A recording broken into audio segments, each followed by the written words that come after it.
Hola, muy buenos días, Dios les bendiga. Gracias por estar en esta hora conectados en este tiempo de devocional. Somos los pastores Julio y Marisol González. Muy buenos días, Dios les bendice a todos. Bueno, vamos a dar inicio a este devocional, pero no sin antes poner este tiempo en las manos de nuestro buen Padre Celestial. Aprovecho también para saludar a Dianita Suárez. Está de cumpleaños y que el Señor Dios Todopoderoso le continúe bendiciendo, y sé que serán muchos años más de vida, con buena salud, con vigor y sobre todo viendo la gloria de Dios sobre tu vida. Y también nos han pedido para orar por unos pastores en Barranquilla. Está pasando una situación difícil. El enemigo ha querido levantarse y ha querido robarles lo que les pertenece. Ha querido usurparles lo que les pertenece. Pero la palabra del Señor nos enseña que cuando David vio su ciudad destruida, se les habían llevado sus ganados, él le preguntó al Señor: Señor, ¿los perseguiremos? Y el Señor les habló claramente y les dijo: todo lo que el enemigo les había quitado, todo lo recuperarán. Y hoy lo creemos para estos pastores en Barranquilla. Todo lo que el enemigo les quiso quitar, les quiso robar, se quieren apoderar de algo que no les pertenece a ustedes, pastores, a la congregación. No lo podrán quitar, no lo podrán robar, porque ya tiene un nombre, tiene un sello, y eso le pertenece al Dios de los ejércitos, y Él va a pelear esa buena batalla. Así que vamos a orar en esta mañana, pastora, por favor. Padre, te damos gracias, Señor, en esta hora, Dios. Gracias por este día, Señor. Gracias por este tiempo Santo, que nos regalas, Señor, como familias, Espíritu de Dios, allí donde cada uno se encuentra reunido, Padre. Gracias. Gracias por darnos la oportunidad de ver un nuevo día, de ser parte de la misericordia del día de hoy, Señor. Gracias. Gracias. Bendecimos a cada familia, Señor. A cada miembro de nuestra familia le bendecimos, Señor. Damos gracias por ellos, Padre de la gloria. Los que están aquí con nosotros, Señor, los bendecimos como esa familia que tal vez también está en sus hogares, Señor. Bendecimos cada familia, Padre, en el nombre de Jesús. Padre, colocamos este tiempo delante de ti.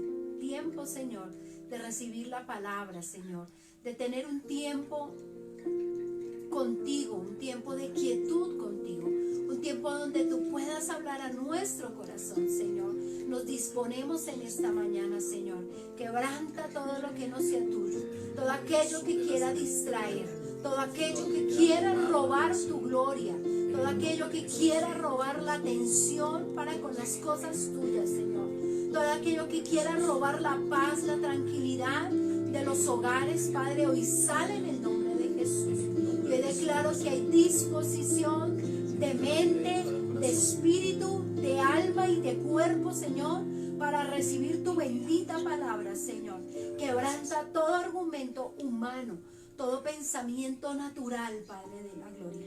Y permítenos entrar en la dimensión de tu espíritu, Señor, para ser retenedores de tu palabra, para ser retenedores de tu consejo, Padre de la gloria. Y que allí en casa podamos ser hacedores de tu palabra, Señor. Te lo pedimos en esta mañana, en el nombre de Jesús.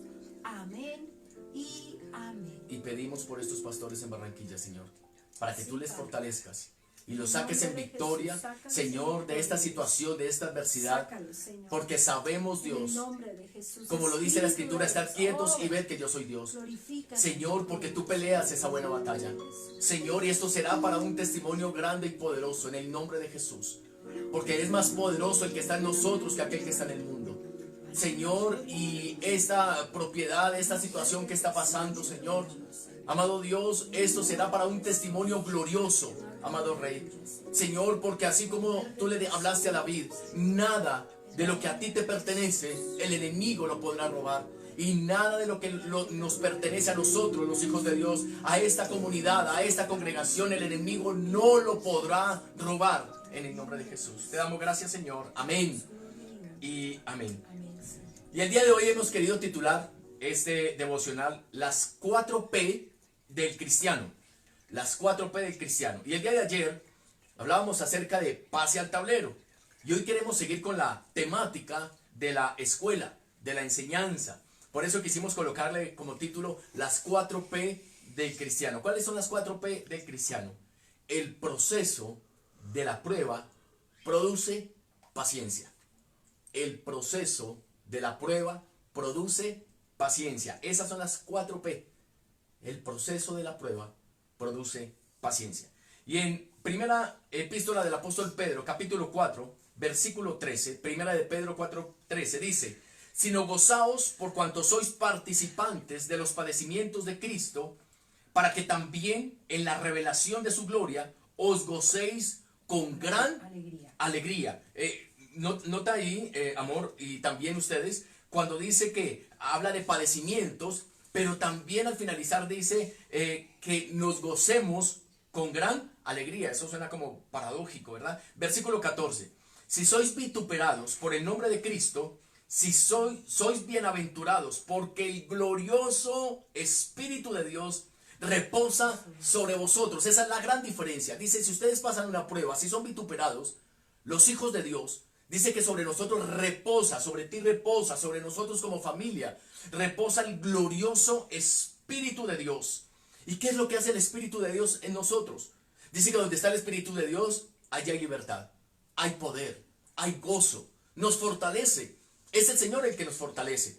Cuando el Señor Jesús fue llevado al desierto, allí estaba el Espíritu de Dios con él, lo fortaleció, de tal manera que Jesús pudo salir en victoria de ese desierto. Y dice, ciertamente para ellos, Él es blasfemado, pero por vosotros es glorificado. Ahora, pasemos al versículo 16. No leas el 15, pasemos al 16. Pero si alguno padece como cristiano, no se avergüence, sino glorifique a Dios por ello. Si estás pasando por una prueba o dificultad, que sea por causa de tus valores cristianos, por causa de tu conocimiento del concepto como cristiano. Si padeces por causa de tu conducta cristiana, por tu actitud cristiana, eso es una prueba. Pero en esa prueba, dice la palabra, lo leíamos, el Espíritu Santo está sobre ti y está sobre nosotros. Y eso nos capacita, esto nos llena, el Espíritu de Dios, para no perder el gozo. Eso es una prueba. Pero el versículo 15 nos habla de otra cosa. ¿Qué él dice el versículo 15, amor? Así que ninguno de vosotros, padezca como homicida o ladrón o malhechor o por entremeterse en lo ajeno. Dice la escritura, leíamos en los versículos anteriores, en el 13, 14 y 16, que van a haber unos padecimientos, unos sufrimientos para los cristianos por causa de su conducta, por causa de su fe, ¿verdad? Pero el versículo 15 dice, pero ninguno de vosotros padezca. Es decir, que hay personas que van a padecer, van a tener y van a estar sufriendo, pero por ladrones, por malhechores, por homicidas, por entrometidos, por entrometerse en un negocio que no era el de ellos, por entrometerse en un hogar que no era el de ellos, por meterse en una casa que no era la de ellos. Y si están sufriendo por eso, eso no es una prueba. Eso no es una prueba. Entonces podemos entender que no todo sufrimiento es una prueba. Hay pruebas y hay tentaciones. Hay pruebas y hay tentaciones. Hay personas que están sufriendo una enfermedad y creen que esa enfermedad Dios las puso como una prueba. Dicen, no, es que esto es una prueba de Diosito. No, no es una prueba de Dios. Dios no coloca ninguna enfermedad, pero algo que Él sí puede hacer es sanarte.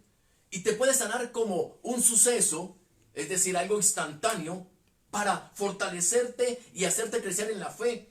Pero también lo puede hacer como un proceso para hacer crecer tu carácter. Te lo voy a repetir. Dios puede sanar tu enfermedad como un suceso instantáneo para hacer crecer tu fe.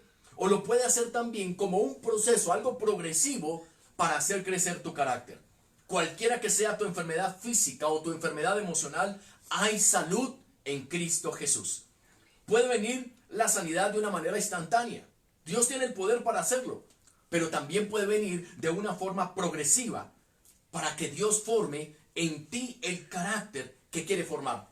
Y el carácter que quiere formar en nosotros es el carácter de Cristo. No estoy diciendo que la enfermedad sea de Dios o venga de Dios, pero de algo sí estamos seguros. Y es que esa enfermedad no será para muerte, será para una gloria mayor. Amén. Quiero que veamos un ejemplo en San Juan capítulo 9, versículo 1 al 3. Dice la palabra, al pasar Jesús vio a un hombre ciego de nacimiento y le preguntaron sus discípulos diciendo, Rabí, ¿quién pecó, este o sus padres, para que haya nacido ciego? Respondió Jesús, no es que pecó este ni sus padres, sino para que las obras de Dios se manifiesten en él. Había un hombre ciego.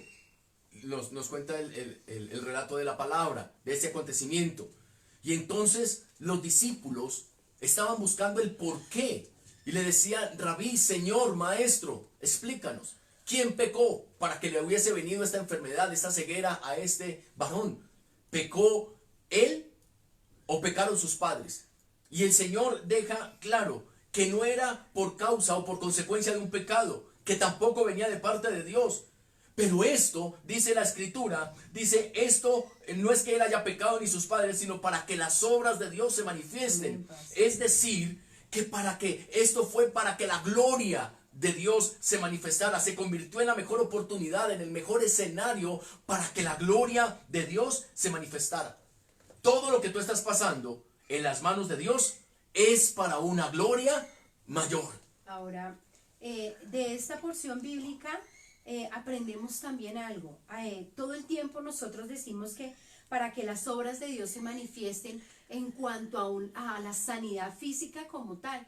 Y a veces también las obras de Dios son la restauración, Así es. la unidad, Amén. la compañía, ¿cierto? Y no siempre uno debe creer o debe estar pensando que el que está enfermo o el que está recibiendo noticias de enfermedades es por causa de que esa persona se haya equivocado, es por causa de que esté mal con Dios. Aquí la Biblia nos está aclarando eso y nos está diciendo, ¿por qué? Porque siempre pasa. Bueno, ¿y por qué a mí? Y si a mi papá nunca sufrió de eso, mi mamá tampoco nunca sufrió de eso. Pero la Biblia y el Señor nos está hablando en esta mañana y nos está diciendo que es para que las obras de Dios se manifiesten, es para que venga unidad, es para que como familia estemos juntos. Yo ayer hablaba con una hermana de este tema, de cómo cuando vemos que algún miembro de nuestra familia está en riesgo de morir, como que nos volvemos hermanos, nos volvemos hijos, nos volvemos familia. Y esas son las obras de Dios que se manifiestan en esos procesos. Ahora, dice la palabra que tendremos aflicciones. Algunas van a ser aflicciones físicas, otras emocionales, pero de todas te librará el Señor. Amén. Y debemos aprender a identificar, a diferenciar entre la prueba y la tentación, ya que hay una línea muy delgada entre estos dos términos. Y si logramos hallar la diferencia, será la clave y una clave muy importante para saber cómo enfrentar los momentos difíciles de la vida. Porque no todo momento difícil es prueba. Eso no se nos puede olvidar. No todo momento difícil es prueba. La prueba, ayer veíamos, se relaciona con una evaluación, ¿verdad? Con un examen. ¿Quién diseña el examen? ¿Quién diseña esa prueba? El maestro. El profesor, ¿verdad? Ahora, la prueba tiene un propósito. Sí, y esa es la primera diferencia. Y sé que esto nos va a ayudar mucho. La prueba, cuando nos hacen un examen, hay dos opciones. Hay dos opciones. Solamente hay dos opciones en la prueba o en el examen. Ganarlo o perderlo, el examen. Ganar la prueba o perder la prueba, no hay más. Si pierdes la prueba, queda donde estás. Entonces, si estás en séptimo grado y estás en el examen final, si pierdes ese examen final, entonces vas a quedar en el mismo punto. Vas a quedar en séptimo. Pierdes el año, pero quedas en séptimo. Pero si tú ganas la prueba, ganas el examen, vas a ser promovido, ¿verdad? Ya no vas a estar en séptimo, ahora vas a estar en octavo. Entonces la prueba tiene esas dos opciones. Si pasas la prueba, ¿qué pasa? Eres promovido al siguiente nivel. Pero si la pierdes, te quedas en el mismo nivel. En el mismo nivel en el que estabas. Ahora, si te quedas en el mismo nivel en el que estabas, te van a volver a repetir la misma prueba. Ahora, si pasas la prueba, serás promovido al siguiente nivel, a un nivel mayor. Pero en ese nivel mayor también vas a encontrar pruebas. Y van a ser un poquito más sólidas. Eso es como el que es promovido de un grado a otro, pues el grado de dificultad aumenta. Entonces, pasamos séptimo, sí, pero ahora preparémonos para octavo. Un escalón más. Es una gloria mayor, pero también vendrán pruebas, vendrán exámenes, ¿verdad? Ahora, la tentación es diferente. La tentación no es propiciada por el maestro, como sí es la prueba. La tentación es propiciada, uno, dice la escritura, por el entorno en el cual nos movemos, es decir, por el mundo. La tentación puede ser propiciada por nuestra carne, nuestras propias concupiscencias, los deseos de nuestra carne, las tentaciones, o por el diablo, por el enemigo. Entonces la tentación tiene otro propósito distinto que la prueba.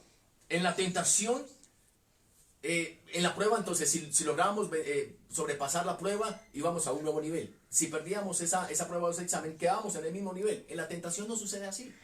En la tentación, si tú logras vencer la tentación, si logras superar la tentación, vas a quedar en el mismo lugar, en la misma posición, pero esto te afirma y te fortalece. Pero si pierdes la tentación, es decir, si caes en la tentación, no vas a avanzar, no vas a quedar en el mismo lugar, sino que eso te va a hacer retroceder. Cuando caemos, cuando perdemos en la tentación, esto nos hace retroceder. Esa es la gran diferencia entre la tentación y la prueba. Si tú no pasas la prueba, vas a quedar en el mismo lugar, vas a quedar como en un stand-by. Pero si tú caes ante la tentación, vas a retroceder, vas a tener un retroceso en tu vida espiritual, en tu vida emocional, vas a tener un retroceso en muchas áreas de tu vida. Entonces, la diferencia ya la notamos, ¿verdad? La prueba es el examen que presentamos para ser promovidos. La tentación no es algo, hermano, que nos esté buscando llevarnos a otro nivel. La tentación siempre va a ser para destruirte. Y en Santiago capítulo 1, versículo 12, lo quiero leer, Santiago 1:12, dice, bienaventurado el varón. Y cuando habla de varón, habla en sentido genérico, es decir, persona. Entonces, bienaventurada la persona que soporta la tentación. Porque cuando haya resistido la prueba, recibirá la corona de vida que Dios ha prometido a los que le aman. Entonces, si tienes allí tu Biblia, puedes subrayar tentación, subraya prueba y subraya corona de vida. Entonces subrayaste tentación, prueba y corona de vida. Dice, bienaventurada la persona, todos los que hayan soportado la tentación, hayan resistido la prueba, porque recibirán la corona de vida. Lo primero que nos dice el apóstol Santiago es que en nuestra vida, y nuestra vida va a ser como una carretera, como una pista de dos carriles. Van a haber continuamente tentaciones y van a haber continuamente pruebas. Entonces nuestra vida siempre va a tener esos dos carriles. Van a haber tentaciones y van a haber pruebas. Pero la persona que vence esos dos carriles, tanto la tentación como la prueba, recibirá la corona de vida. Si no sabes enfrentar esos dos carriles, no vas a recibir la corona. Entonces tú y yo vamos a superar esos dos carriles.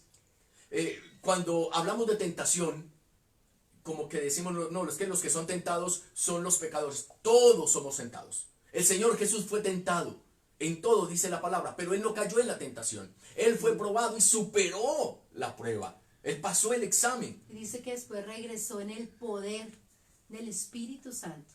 Amén. Entonces, los jóvenes que nos ven, los jóvenes necesitan superar esos dos carriles. Jóvenes, escúchenme, ustedes necesitan superar esos dos carriles, tanto el de la prueba como el de la tentación.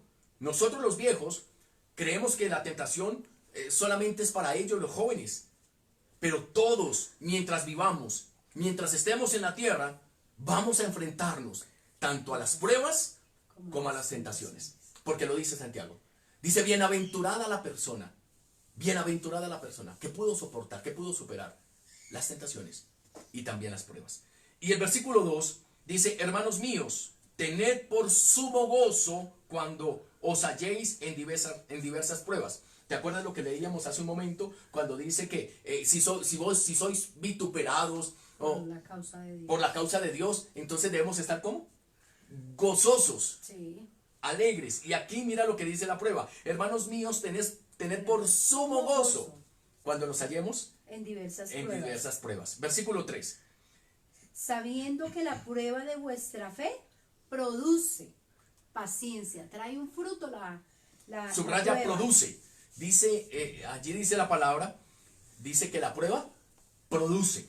La prueba es productiva. La prueba trae un beneficio. La prueba tiene como propósito mejorar las condiciones. Para eso es la prueba. Entonces, si te llama un gerente, el gerente de la empresa, y te dice hay una oportunidad de ascenso, pero primero tienes que presentar unas pruebas. ¿Quieres concursar? Eso se llama prueba. Eso se llama prueba. Porque están buscando un ascenso. Un ascenso. Están buscando promoverte. Pero si el mismo gerente te llama y te dice, necesito que me ayude a hacer un chanchullo. Le voy a dar un dinero si altera las cifras. Necesito que saquemos esto a un lado. No lo metamos en el inventario. ¿Eso se llama prueba?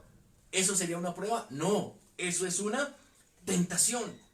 Y muchos al hablar de prueba se niegan a aceptarla. La ven como algo injusto de parte de Dios. Pero dijimos que las previas, los exámenes, los quizzes, ¿quién los hace?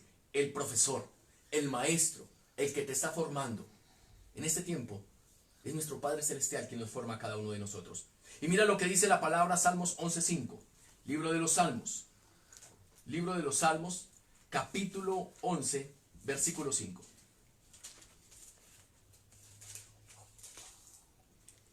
Dice, Jehová prueba al justo, pero al malo y al que ama la violencia, su alma los aborrece. Dice la palabra Jehová prueba al Al justo, justo. pero al malo y al que hace violencia, su alma los aborrece. Al justo lo prueba, pero al malo, al que hace violencia, Dios no lo prueba. Ahora, te respondo, tal vez una inquietud que muchos de ustedes pueden tener. Y el mismo salmista lo dice allí en los Salmos. Dice, y estos arrogantes, son rozagantes, gordos, nada los atormenta, todo les sale bien, los males que se inventan les sale bien, hacen lo malo y como que les va mejor que a la gente que tratamos de hacer el bien, como que el impío prospera, como que a ellos les va mejor y yo que trato de esforzarme y miren cómo me va a mí. Obvio, el malo no es probado y la forma en que Dios muestra el aborrecimiento para con ellos es que no los prueba. Dios no los va a probar a ellos. Dios prueba a los justos. Dios prueba a sus hijos. Ahora, pero miremos ese texto tan bonito, tan hermoso, porque diríamos, entonces es mejor ser impío, es no conocer porque les va mejor, tienen una casa, no tienen deudas, tienen su carro, viajan gordos, colorados. Y uno como que flaco, ojeroso, cansado y sin ilusiones. Pero no, ¿sabes? Dice la palabra del Señor que Él prueba a los justos. Y mira lo que dice Zacarías capítulo 9 versículo 13. Zacarías 9:13. Porque he entesado para mí a Judá como arco. Zacarías 9:13. Entonces, tal vez lo tenga más. Y meteré en el fuego a la tercera parte y los fundiré. Ok, ya ahorita les voy a dar entonces el texto, pero quiero leerlo. Dice, y meteré en el fuego a la tercera parte y los fundiré como se funde la plata. Todo lo contrario, es 13:9. 13:9. Gracias, pastora. 13:9. Dice, y meteré en el fuego a la tercera parte y los fundiré como se funde la plata y los probaré como se prueba el oro. Él invocará mi nombre y yo le oiré y diré, pueblo mío, y él dirá, Jehová es mi Dios. Mire lo que dice. Aquí Dios está hablando proféticamente. Y dice, y meteré en el fuego a la tercera parte y los fundiré como se funde la plata y los probaré como se prueba el oro. Él invocará mi nombre y yo los oiré y les diré, pueblo mío. Y ellos dirán, Jehová es mi Dios. Si vemos este proceso, ¿fue fácil? ¿Verdad que no? ¿Qué incluyó? Fuego, dolor, pero ¿cuál fue el resultado? Dice la palabra que alcanzó el nivel de ser hijos de Dios, pueblo de Dios. Porque en esa prueba dice, y yo los llamaré pueblo mío. Esa prueba los purificó. Esa prueba los santificó y los llevó al nivel para que Dios los viera como su pueblo. Esto que estamos pasando nos acerca más a Dios. Y vamos a escuchar esa misma voz diciéndonos a ti y a mí, pueblo mío. Porque no renegamos, porque a pesar de lo que estamos viviendo y pasando, siempre hubo un gozo, una alegría, una palabra de gratitud, superando la prueba, la tentación. ¿Y qué dice? Que se quedó atento a responderles, porque dice, pueblo mío, dice, yo los oiré. Dios no ha cerrado sus oídos para escucharnos y tampoco su mano se ha cortado para bendecirnos. En esta prueba Dios nos está escuchando. Dios nos está viendo como su pueblo, ese pueblo aguerrido, pueblo fuerte. Y dice que ese hijo que respondió en medio de la prueba, no dijo, ¿y por qué a mí y a los demás no los pruebas como el fuego y no los fundes como la plata? No, ¿sabes qué dice? Que ese hijo al que el Señor llamó pueblo mío y los comenzó a escuchar, ese hijo, ¿sabes qué le dijo? Jehová es mi Dios. Es mi Dios. ¿Y qué tal si tú le dices, Jehová es mi Dios? Entonces dijimos que la prueba era productiva, produce gozo y también paciencia. El proceso de la prueba produce paciencia. Y nosotros vamos a abrazar a nuestro papá en medio de esa prueba y le vamos a decir, como lo dice en Zacarías, Jehová es mi Dios. Él es suficiente. Él es poderoso. Él no me dejará en vergüenza. Él traerá la respuesta. Porque dice la palabra, aunque tardare un poco, la respuesta espérala. Porque sin duda vendrá y no tardará. Él es Jehová, tu Dios. Él es Jehová, tu Dios. Él es Jehová, tu Dios. Escúchalo, Él es Jehová, tu Dios. El proceso de la prueba produce paciencia. Y dice el versículo 4 de Santiago capítulo 1, dice, mas tenga la paciencia su obra completa, para que seáis perfectos y cabales, sin que os falte cosa alguna. Amén. La paciencia trae un fruto, y el fruto, viene la prueba, de la prueba damos el fruto de la paciencia, pero la paciencia no se queda solita. Dice que ella trae su obra completa. Amén. ¿Y cuál es la obra completa de la paciencia? Que seremos perfectos y cabales sin que nos falte cosa alguna. Amén. Amén. Entonces, ¿cuál es el propósito de Dios cuando Él nos prueba? Es que seamos perfectos delante de Él y que seamos sobrios en nuestra Cabales. manera de pensar. Amén. Cabales. Claros en lo que estamos Que no haciendo. nos desestabilice. Claros en lo que estamos Amén. pensando, claros hacia dónde vamos, claros en la manera como estamos caminando. Ese es el fruto de la paciencia, que viene a través de la prueba. Amén. El proceso de la prueba produce paciencia. Oremos. Padre, en esta mañana te damos gracias, Dios.